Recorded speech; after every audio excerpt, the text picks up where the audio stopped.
भूलभुलैया 3 एक नवीन गूढ रहस्य आणि भयानक अनुभव घेऊन परत आलंय. यावेळेस कथानक एका जुन्या आणि रहस्यमयी हवेलीच्या भोवती फिरतंय, जिथे अस्वस्थ आत्म्यांचं अस्तित्व आहे. कोण आहे हा गूढ व्यक्ती जो या भूलभुलैयेत अडकतोय? भूत, माणूस की काहीतरी वेगळंच? तयारी करा, कारण या खेळात तुम्ही सापडणार आहात. नमस्कार मंडळी, चित्रपट व्याख्याती या चॅनलवर तुमचं स्वागत आहे. आज आपण नुकतंच रिलीज झालेला भूलभुलैया 3 या मूव्हीची स्टोरी लाईन बघणार आहोत. चला तर मग जास्त वेळ न दवडता व्हिडिओला सुरुवात करूया.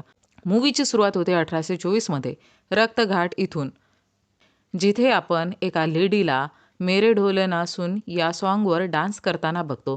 तेव्हाच तिथले महाराज येऊन त्या लेडीला थोबाडीत मारून घसाटत घेऊन पुरोहित आणि त्यांच्या सैनिकांसमोर जिवंत जाळतात. जिवंत जाळणाऱ्याने एक मास्क पण लावला असतो. आपण नोटीस करतो की त्या लेडीची आत्मा बदला घेण्यासाठी परतली. तिच्या राखेमधूनच तिची आत्मा प्रकट होते आणि त्याच मास्कने ती स्वतःचा चेहरा लपवून त्या सैनिकाला जाळते ज्याने तिला जाळून मारलं होतं. आणि इथून स्टोरी शिफ्ट होते प्रेझेंट टाईममध्ये, जिथे आपण रूबाबा म्हणजेच रुहानला बघतो. त्याचा एक असिस्टंट आहे टिल्लू, ज्याच्यासोबत मिळून तो लोकांना ठगायचा, भूताच्या नावावर त्यांचा बिझनेस चालवायचा, लोकांच्या समस्यांचं निराकरण करून त्याकडून पैसे अठायचा. राजघराण्यातील एक व्यक्ती रूबाबाला बोलवून सांगतो की त्यांच्या जिजूची मुलगी म्हणजे राजासाहेबांची मुलगी मागच्या वर्षी मरण पावली, तर त्यांना तिच्याशी बातचीत करायची आहे. रूबाबाला वाटतं की तो यांच्याकडून पण पैसे उकळणार, बट ह्या वेळेस खरंच त्याच्यासमोर तिची आत्मा येते, जिला बघून रूबाबा घाबरतो. आणि हे सगळं मीरा आणि तिचे मामा बघतात आणि रेकॉर्ड करतात. म्हणजे हे सगळं एक नाटक होतं, रूबाबा फ्रॉड आहे की नाही हे चेक करण्यासाठी. एनिवेज, आता सगळ्यांसमोर रूबाबाची सच्चाई आली होती. बट स्टील ते त्याला माफ करून त्याला रक्तघाट चालण्यास बोलतात, ज्या बदल्यात त्याला 1 करोड मिळणार होते. आता रुहान म्हणजे रूबाबा, मीरा आणि तिचे मामा रक्तघाटसाठी ट्रेनने निघतात. रक्तघाट येताच सगळे रुहानला स्टेअर करू लागतात. राजासाहेबांचा पूर्ण परिवार दहशतीमुळे राजमहालात राहत नसून गाईच्या गोठ्यात राहायचे, कारण राजमहालात मोंजलिका नामक लेडीच्या भूताचा वास होता, जी कोणालाच त्या महालात टिकू द्यायची नाही. इथे राजासाहेब, त्यांची पत्नी, त्यांची मुलगी मीरा, तिचा लहान भाऊ आणि लहान बहीण सोबतच राजाजीचा बॉडीगार्ड फौला सिंग खूप तंगीत जीवन काढत होते. आता मीरा आणि तिचे मामा रुहानला यासाठी महालात घेऊन आले असतात की त्याने मोंजोलिकाच्या भूताचा बंदोबस्त करावा आणि राजमहालातील मोंजोलिकाचं अस्तित्व संपवावं, जेणेकरून त्यांना हा महाल विकता येईल. एक इंटरेस्टिंग गोष्ट म्हणजे रुहानच्या मोबाईलची रिंगटोन वीराना मूव्हीची असते. आता रात्री रुहान पुरोहितजींना भेटतो. पुरोहितजी त्याला बघून त्याला राजकुमार म्हणून हाक मारतो. आता महालात एंट्री घेतल्या घेतल्याच रुहान सोबत खूप काही विचित्र गोष्टी घडायला लागतात. तेव्हा पुरोहितजी त्याला खूप इमोशनल होऊन रक्तघाटचा पास सांगतात. खूप वर्षाआधी या महालाच्या राजाची मुलगी मोंजोलिका नृत्य, गायन आणि शस्त्रकलेत निपुण होती. कोणीच तिच्या तोडीचं नव्हतं, ज्यामुळं तिला विश्वास होता की राजानंतर तिलाच राजगद्दी मिळेल. बट राजाला दासीपासून पुत्रप्राप्ती होते, ज्याचं नाव राजकुमार देवेंद्रनाथ ठेवतात. असाच बराच वेळ गेला आणि दिवसागणिक मोंजोलिकाचा राजकुमार देवेंद्र प्रतीचा द्वेष पण वाढत गेला आणि हा द्वेष त्या दिवशी शिगेला पोचला ज्या दिवशी राजाने राजकुमार देवेंद्रनाथला त्यांचा उत्तराधिकारी म्हणून निवडलं. म्हणून रागात मोंजोलिकाने राजकुमार देवेंद्रनाथचा जीव घेतला असतो. म्हणजे सुरुवातीला जी जळताना आपल्याला दाखवली होती ती मोंजोलिका होती, असं पुरोहितजी सांगतात. नंतर पुरोहितजीच्या पूर्वजांनी एक विशेष यज्ञ करून एक पवित्र तेल बनवलं होतं आणि मोंजोलिकाला एका कमऱ्यामध्ये कैद करून त्या दरवाजावर भैरव कवच लावून बंद केला होता. आणि तेव्हापासूनच हा महाल हॉन्टेड होता आणि रुहान दुसरा तिसरा कोणी नसून राजकुमार देवेंद्रनाथचा पुनर्जन्म होता. आणि ही भविष्यवाणी पुरोहितजीच्या पूर्वजांनी केली होती की दुर्गाष्टमीच्या दिवशीच राजाचा कोण पूर्वज येऊन मोंजोलिकाचा खात्मा करू शकतो, पण तोपर्यंत हा दरवाजा उघडता कामा नये. दुर्गाष्टमीच्या दिवशीच रुहान तो दरवाजा ओपन करून मोंजोलिकाचा खात्मा करू शकतो. रुहानला तो स्वतःच एक राजकुमार आहे हे जेव्हा माहिती पडतं तर तो खूप खुश होतो की तो एक राजकुमार आहे. आणि रात्री तो सगळ्या गाववाल्यांना भेटतो, कारण गाववाले प्रत्येक वर्षी मिळून मोंजोलिकाचा पुतळा जाळायचे, पण यावर्षी हे काम रुहान करणार होता. आता तिथे एंट्री होते छोटा पंडित म्हणजे नटवरलाल बडा पंडित जगन्नाथ शास्त्री आणि त्याच्या वाईफची. ते सगळ्यांना रूबाबा फ्रॉड असल्याचं सांगतात, पण उलट रूबाबाच त्यांच्याकडून महालाचे कामं करून घेतो, ज्यामुळे ते सगळे रुहानला खूप त्रस्त झाले असतात. आता राजकुमार आले म्हणून गाववाले लोक राजकुमारला दान देऊ लागतात की ते महालला रिनोव्हेट करतील, खाण्यापिण्याचा खर्च भागवतील. म्हणजे इतकी खस्ता हालत त्यांची होती. आता रिनोव्हेशनसाठी मीराने कौशिकजीला बोलावलं होतं, पण त्यांच्या जागी येते मल्लिका. आधी रिनोव्हेशनसाठी कौशिकजी यायचे, पण यावेळेस मल्लिका आली असते. ती सांगते की कौशिकजी मोठ्या सुट्टीवर गेलेत म्हणून त्यांच्या बदल्यात ती आली. आता होतं असं की रुहानला मीराचं एक वाईट स्वप्न येतं, ज्याला घाबरून तो उठतो तर बघतो की खिडकीजवळ मल्लिका उभी आहे. ती मंजुलिकाच्या सगळ्या अवजारांना खूप केअरफुली हँडल करत असते. तेव्हा तिथं राजासाहेब आणि त्यांचे मेहुणे येतात. बोलतात मंजुलिका शस्त्र चालवण्यात खूप निपुण होती, तिच्या कॉम्पिटिशनला कोणीच नव्हतं. तर मल्लिका एक धारदार हत्यार फेकून मारते आणि विचारते की इतकी तरबेज होती का. त्यांना वाटतं की तो निशाणा चुकलाय, पण असं नसतं. मल्लिका जशी दिसत होती तशी ती नव्हतीच. आता रात्री रोहानला परत रेडिओवरून आवाज येतो की त्याने या महालातून निघून जावं. तेव्हाच काळी मांजर पण त्याच्यावर अटॅक करते, ज्यामुळं तो खूप घाबरतो. तेव्हाच देवेंद्रनाथची पण पेंटिंग जडते. त्यावर सगळे शॉक्ड होतात. त्यावर मल्लिका बोलते, एक पेंटिंग तर आहे, त्यात इतकं घाबरण्यासारखं काय. नेक्स्ट डे टिल्लू रोहानकडे येतो आणि बोलतो की शहरात त्यांचं भांडं फुटलंय, सगळ्यांना त्यांच्या फ्रॉडविषयी कळलंय. त्यांच्या मागे एसीपी राठोड आहे, म्हणून आता ना ते शहरात जाऊ शकत होते ना महाल सोडून जाऊ शकत होते, कारण मीरा आणि तिचे मामा तर त्यांना ब्लॅकमेल करून इकडे घेऊन आले होते. ते जर इकडून पडून गेले असते तर त्यांनी रुहानचा तो व्हिडिओ जो त्यांनी रेकॉर्ड करून ठेवला होता तो व्हायरल केला असता आणि मग सगळीकडे त्यांची बदनामी झाली असती. आता रुहान मीराच्या भावाला पैसे देऊन तिचा मोबाईल मागवतो, ज्यात रुहानचे खूप सारे फोटोज असतात. म्हणजे मीरा रुहानला पसंत करत होती. आता दोघांत प्रेम होतं आणि रुहान खूप हॅपी होता. आता रुहानची नजर एका लेडीच्या पेंटिंगवर पडते, तर तो बघतो की ती पेंटिंग मीराच्या फेसकटशी खूप रिलेट करत होती. ती पेंटिंग देवेंद्रनाथच्या पत्नीची असते. म्हणजे या जन्मात रुहान आणि मीराचं भेटणं पण त्यांची डेस्टिनीच होती. आता मंजुलिकाच्या कमऱ्याचं भैरव कवच पण तुटलं असतं. तेव्हा मंजुलिका त्यांना घाबरवते की निघून जा इकडून. पण तेव्हाच तिथं मल्लिका येते आणि आपल्याला कळतं की हे सगळं नाटक छोटा पंडित, मोठा पंडित आणि त्याची वाईफ करत होती. ते सांगतात की ते इथे 2 वर्ष आधीच आले होते. ते चोर आहेत, ते हल्दीघाटीतील बहिरुपया आहेत. त्यांच्या तिकडे अतिपावसामुळं खूप नुकसान झालं होतं. त्यामुळे ते इकडे 2 वर्षापासून राहत होते आणि सगळं नीट सुरू होतं. पण रुहानने येऊन सगळं बिघडवलं होतं. म्हणून सुरुवातीला ते रुहानला ढोंगी बोलत होते, जेणेकरून त्यांचं भांडं फुटू नये म्हणून. ते सांगतात की जेव्हा ते इथे आले होते तेव्हाच हा ताडा तुटलेला होता आणि सुरुवातीपासून जी हॉन्टिंग झाली होती ती सगळी या तिघांचीच करामत होती.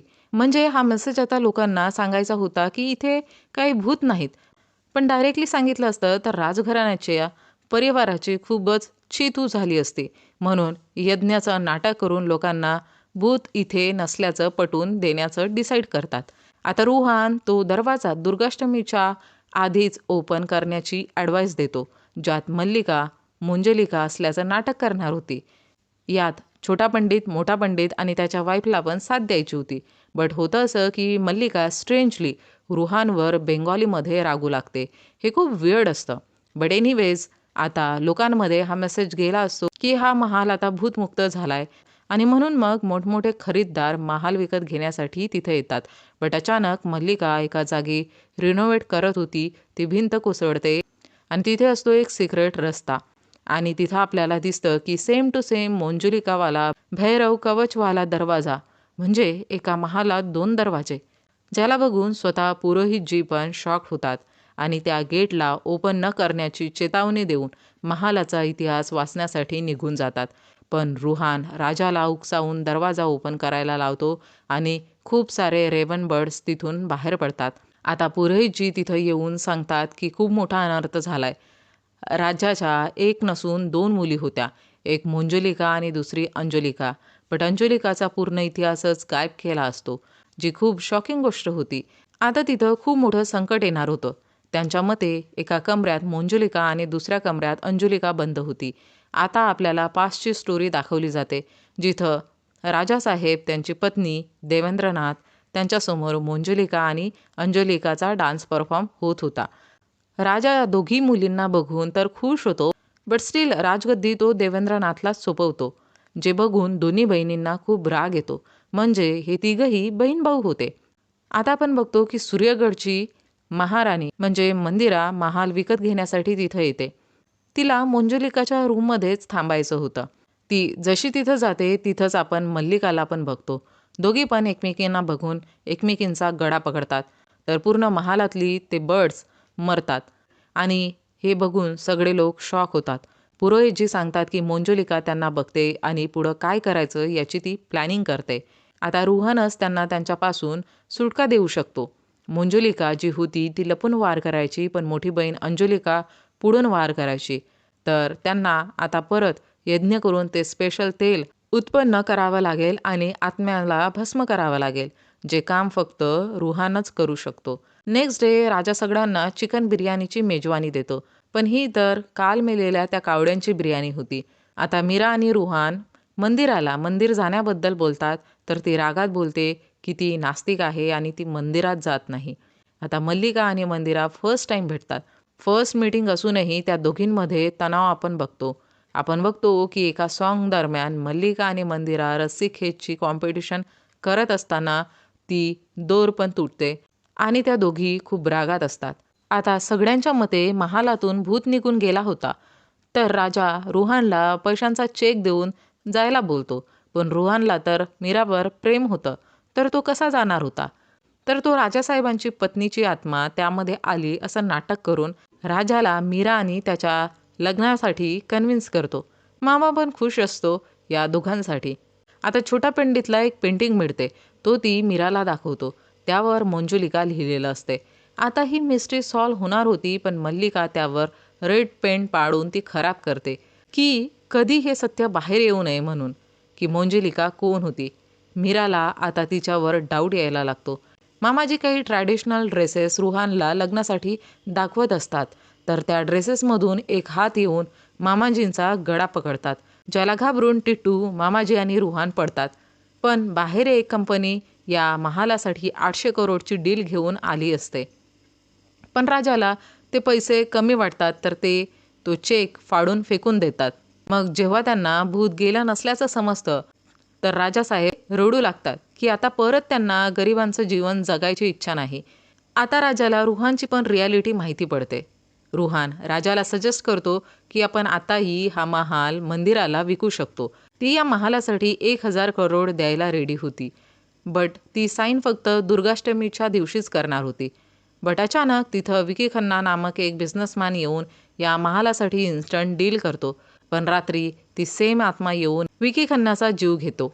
नेक्स्ट डे मीरा मल्लिकाला राजगद्दीवर बसलेलं बघते. तिला घाबरवते सिंहासन उचलून. मीरा ही गोष्ट रुहानला सांगायला जाते, तर बघते की मल्लिका तिथंच बसली. रुहान तिला सांगतो की विकी खन्ना आता या जगात नाही. यावर मंदिरा खूप हसायला लागते आणि मल्लिका पण तिकडून चिडून निघून जाते. तिला मंदिरा खूप वियर्ड वाटत होती. रुहान आणि मीराला त्या दोघींपैकीच एक मंजुलिका आहे असा डाऊट येत होता. रात्री रुहान त्या सिक्रेट पॅसेजमधून खाली जाऊन बघतो, तर मल्लिका आणि मंदिरा दोघेही बसल्या असतात. त्या बोलतात की तुला हे माहिती करून घ्यायचं ना की आमच्या दोघींपैकी कोण मंजुलिका आहे, आणि इतकं बोलून त्या रुहानचा गळा पकडतात. पण हे रुहानचं एक वाईट स्वप्न असतं. पण सडनली होतं असं की तो बघतो की त्याच्या साईडला मीरा झोपली. हे बघून तो शॉक होतो की हे कधी झालं. तेव्हाच त्याला ती मास्कवाली आत्मा घाबरवते. मीरा आता उठते, हसते आणि परत झोपते. हे बघून रुहान खूप घाबरतो आणि तो रात्र महालाच्या बाहेरच बसून काढतो. छोटा पंडित आणि गँग बसली असताना तिथं भूतिया विकी खन्ना येतो आणि त्यांना घाबरवतो, पण ही मास्क पर्सन रिअल मंजुलिका होती. ते सगळे तिकडून घाबरून पडतात, तर त्यांना एक इनविजिबल वॉल अडवते. रुहान पण मीराला लग्नासाठी हट बोलून निघून जातो, कारण तो पण खूप घाबरलेला होता. तो गाडी घेऊन बाहेर जातो तर खरं, पण परत परत तो महालातच रिटर्न येत होता.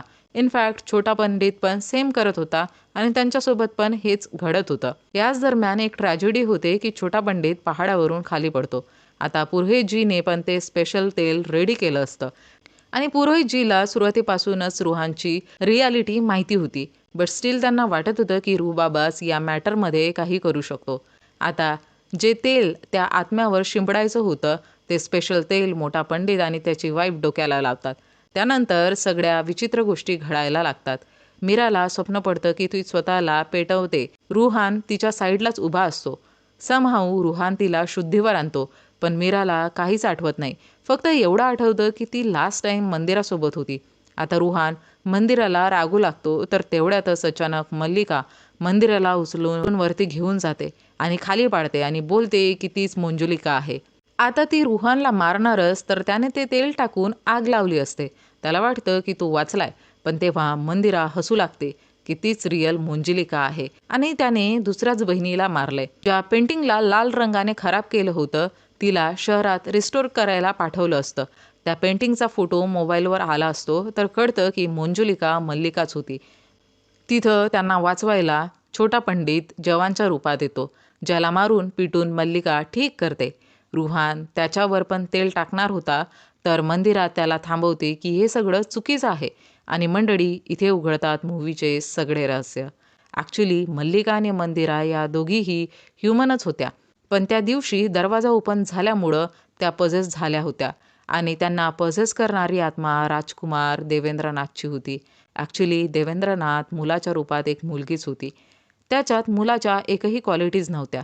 एका रात्री त्याच्या दोन्ही बहिणींनी त्याला पकडलं असतं की तोच रात्री नाचतो गातो आणि त्या बोलतात की यात काही चुकीचं नाही. त्या बोलतात की त्याने त्यांना सगळं सांगावं. तो सांगतो की त्याचं दोन्ही बहिणीवर खूप जास्त प्रेम आहे. त्या दोघी त्याला नाचायला बोलतात. पण तेवढ्यात मंजुलिका त्यांच्या वडिलांना तिथं बोलवून त्यांच्या मुलाची रिॲलिटी दाखवते की बघा, ज्याला तुम्ही उत्तराधिकारी चूज केलं तो तर पुरुषच नाही. मग काय, स्टार्टिंगचा जो सीन आपण बघितला होता एका लेडीला थोबाडीत मारून तिला जिवंत जाळण्याचा, ॲक्च्युली ती कोण लेडी नसून राजकुमार देवेंद्रनाथ होता, ज्याला जाळण्यात आलं होतं. राजासाठी हे सगळं खूप शेमफुल होतं, ज्यामुळं तो त्याच्या दोन्ही मुलींना देशनिकाला देतो की राजगद्दीच्या चक्करमध्ये त्यांनी स्वतःच्या भावाची इज्जत काढली, म्हणून त्या दोघींना तो हद्दपार करतो. त्या ही गोष्ट राजाला एकट्यात पण सांगू शकत होत्या, पण त्यांनी असं केलं नाही. आता देवेंद्रनाथला जिवंत जाळण्यात आलं होतं, म्हणून मे बी त्याच्या पत्नीने पण स्वतःला जाळलं असावं आणि त्यामुळं मे बी मीराला ते स्वतःला जाळण्याविषयीचं स्वप्न येत असावं. आता देवेंद्रनाथच्या आत्म्याने राजाला, सैनिकाला तर मारलं होतं, पण पुरोहितजीने यज्ञ करून त्या दरवाजामागे त्याला कैद केलं होतं आणि एक्झॅक्ट त्याच्याच वरती सेम दरवाजा बनवला होता की कोणी रिअल देवेंद्रनाथपर्यंत पोहोचूच नये. अंजुलिकाची स्टोरी राजाच्या परिवाराने नष्ट केली होती, तिला पनिशमेंट म्हणून. कोणालाच राजाला 2 मुली आहेत हे माहिती नव्हतं, म्हणून सगळीकडे असं पसरवण्यात आलं होतं की मंजुलिकानेच राजगद्दीच्या चक्करमध्ये देवेंद्रनाथला मारलं आणि मग पनिशमेंट म्हणून मंजुलिकाला जिवंत जाळण्यात आलं आणि तिच्या आत्म्याला त्या महालात कैद करून ठेवलंय. पण ॲक्च्युअलमध्ये तिथे देवेंद्रनाथची आत्मा कैद होती. म्हणजे सगळी स्टोरीच इथे चेंज केल्या गेली होती, जेणेकरून राजाची बदनामी होऊ नये. आता फायनली देवेंद्रनाथची आत्मा रुहानच्या हातून ते तेल घेऊन फेकून देतो आणि सगळ्यांना जाळून मारणारच तर तो नोटीस करतो की तो स्वतःच त्या तेलावर उभा आहे, म्हणजे तो तिथं कैद होतो. आता पुरोहितजी सांगतात की इथे रुहानचा पुनर्जन्म झाला नसून मंजुलिका आणि अंजुलिकाचा पुनर्जन्म मल्लिका आणि मंदिराच्या रूपात झालाय आणि सुरुवातीपासूनच देवेंद्रनाथची आत्मा या दोघींसोबत हे सगळे इन्सिडंट करत होता. त्यानेच त्या दोघींकडून एकमेकींचा कडा पकडून घेतला होता. त्याला वाटलं असतं तर तो त्या दोघींना मारू पण शकला असता, पण त्याने त्यांना तडपवणं पसंत केलं. जेव्हापासून तो दरवाजा ओपन झाला होता तेव्हापासून देवेंद्रनाथची आत्मा मुक्त झाली होती आणि ही सगळी हॉन्टिंग तोच करत होता. देवेंद्रनाथचं त्याच्या बहिणींवर खूप प्रेम होतं, पण त्या दोघींनी त्याला फसवलं होतं. दोघीही त्याला माफी मागून बोलतात की तुला वाटेल तर आम्हाला संपव, पण बाकी सगळ्यांना जाऊ दे. पण देवेंद्रनाथ एक इव्हिल आत्मा नव्हता, तो तर एक साधासुधा व्यक्ती होता. त्याला फक्त रिस्पेक्ट आणि रिकग्निशन हवी होती, जी त्याला आता मिळाली होती आणि म्हणून त्याचा राग पण शांत होतो. आणि मूवीच्या एंडिंगला आपण बघतो की मल्लिकाने कौशिकजीला मारलं नव्हतं. खरंच ते एका मोठ्या सुट्टीवर गोव्याला गेले होते आणि तिला लहानपणापासूनच या महालाची स्वप्न येत होती, म्हणून ती आता या महालात आली होती. मंदिरा पण सांगते की तिचं रिअल नेम तर मंदिरा नाही, ती दुसऱ्याच कामासाठी या महालात आली होती. पण या महालात आल्यावर ती हरवून गेली, कारण तिचा पास्ट पण या महालासोबतच कनेक्ट होता, म्हणजे तिचा पण पुनर्जन्म झाला होता. आणि मंडळी शॉकिंगली तिचं रिअल नेम असतं ACP राठोड, जी रूबाबाच्या मागावर होती त्याला अरेस्ट करण्यासाठी. पण आता ती असं करणार नव्हती, कारण आता सगळ्यांना पास्ट लाईफ कनेक्शन आठवलं होतं आणि समजलं होतं की लालचेपोटी काय काय घडलं. आणि या स्टोरीवर या मूवीचा इथे द एंड होतो. तर मंडळी, हे होतं भूल भुलैया 3 मूव्हीचं एक्सप्लेनेशन. तुम्हाला हा मूव्ही आणि माझं एक्सप्लेनेशन आवडल्यास व्हिडिओला लाईक, शेअर, कमेंट करून चॅनलला सबस्क्राईब करायला विसरू नका. सोबतच बेल आयकनला प्रेस करा, म्हणजे येणाऱ्या प्रत्येक नवीन व्हिडिओची नोटिफिकेशन तुम्हाला सर्वात आधी मिळेल आणि एकही व्हिडिओ तुमच्याकडून मिस होणार नाही. चला तर मंडळी, भेटूया लवकरच एका नवीन व्हिडिओमध्ये. तोपर्यंत टाटा, बाय बाय.